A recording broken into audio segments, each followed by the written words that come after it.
All right.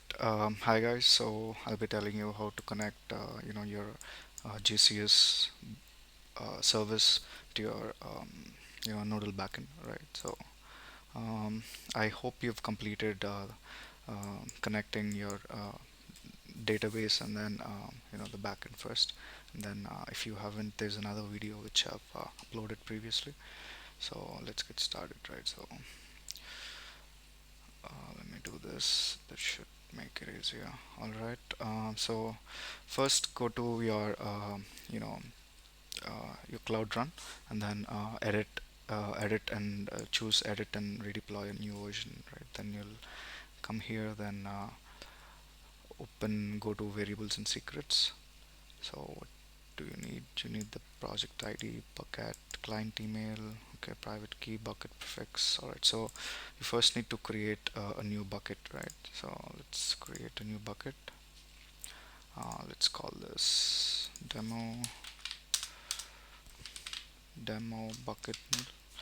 I've already created it, but will it work again?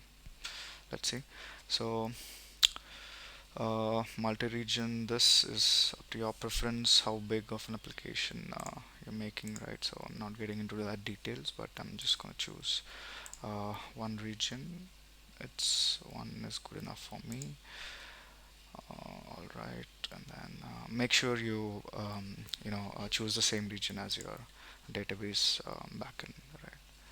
Backend region, right? So choose a storage class. Yeah, set the default nearline, core line. Yeah, standard is good enough. And then choose how to control. Yeah, so this you need to uncheck it. Uncheck. You need to give your bucket public access, right? And then choose uniform. Choose uniform is good enough. So choose how to control, protect. Yeah, object version. Yeah, and you can choose any of these. It's fine. So let's continue. Create it. Me do this. All right, your bucket is created. Okay. So next you need the client email of the service account, right? So next go to IAM and admin, go to that service, and then you can find service account somewhere. Yep, there you go. You can find service accounts there, and then you need to create a new service account, right? So you can um, it's a good practice you create each separate service account for different permissions, right? So I've already created a service account for database operations.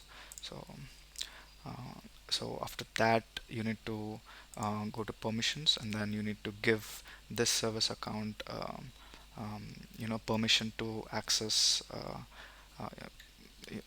our bucket which we recently created, right? So um, so for that, go back to your you go back to your bucket after creating a service account, and then go to permissions, and then it's loading. Yeah, and then grant access. So new service account dev. Okay, sometimes it doesn't show up. So what you need to do, you need to copy your email at the email ID of your service account, then paste it, and then select it. Then you need to give this service account permissions for storage admin, folder admin, object admin, creator, user, viewer. So I think giving full control um, for objects inside your bucket is good enough. I think those should work, right? So yep, save. And then once your policy is updated, public access, should we give public access to this bucket? Client email, private key. All right, so we're using a private key, so I believe we don't need this bucket to be open. All right, let's try it. So yeah, it's fine. You don't need to check it again. So all right, let's private key. Okay, so for the private key, go back to your service account, and then go to keys, And then in keys, you need to create a new key. You need to add a new key, then give it a name, right? Create a new key for that service account, and then you need to download that key. So and then after you download it, save it somewhere. So we'll use it. We'll use it now. We'll use it soon. So let's copy this values. So before that, I think we also need to, yep. So even this is mandatory for, it's optional for if you don't want to use storage, but if you want storage, that is mandatory. All right, GCP project ID bucket,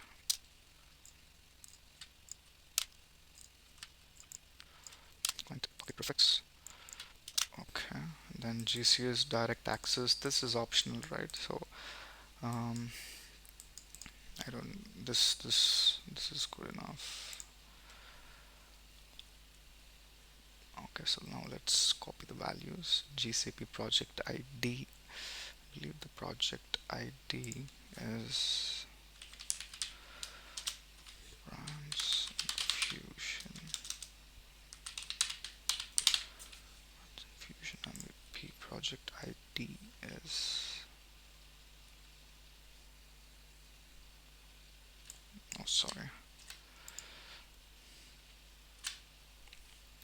So the public server URL is the URL of this specific container, right?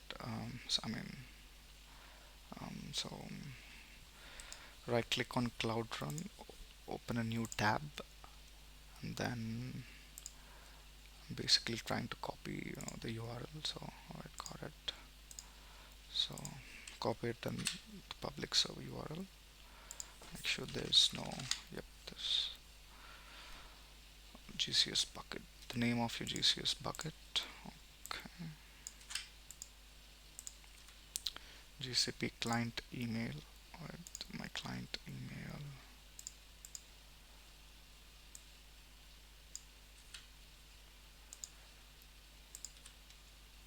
Okay, and then the private key. So the key, open the key which you've just downloaded from, um, the service account, right? So once you open, you should see something like, yep, you should see something like this, and then copy the value of, the private key.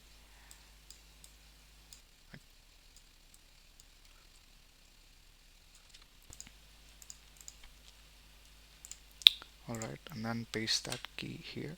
So one small thing is, so after you paste the complete private key, right, so you're gonna get a new line character in the end. So delete it. Then I don't know why, I don't know if it will even work if we just leave it like that, but I don't know, I just wanted to remove it. So GCS bucket prefix. Okay, so bucket prefix with folder. Alright, so inside the bucket, right, so I want all my whatever files created inside a folder, so I'll call it app. So I want all those files uploaded inside this app folder, right? So bucket prefix would be app and a slash. So direct access, yeah, that is optional, right? So believe this is good enough. So all right, then deploy.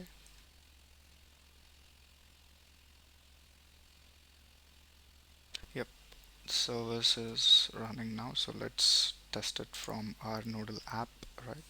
So make sure you've used it, selected use an editor. Then yeah, so to test this connection, right, so I've basically created a button, and then it'll upload you know um, the file to our cloud storage. So let's test it in preview. So need some, okay, let's upload this picture. So it file upload success. So basically made a text string that says either error or file upload success. So it says success. Let's go and check. Let's go and check in our bucket. So app. Yep, awesome. So this this just got uploaded our image. So capture.png. Yep, there you go. So if you have any doubts, just comment. Thank you.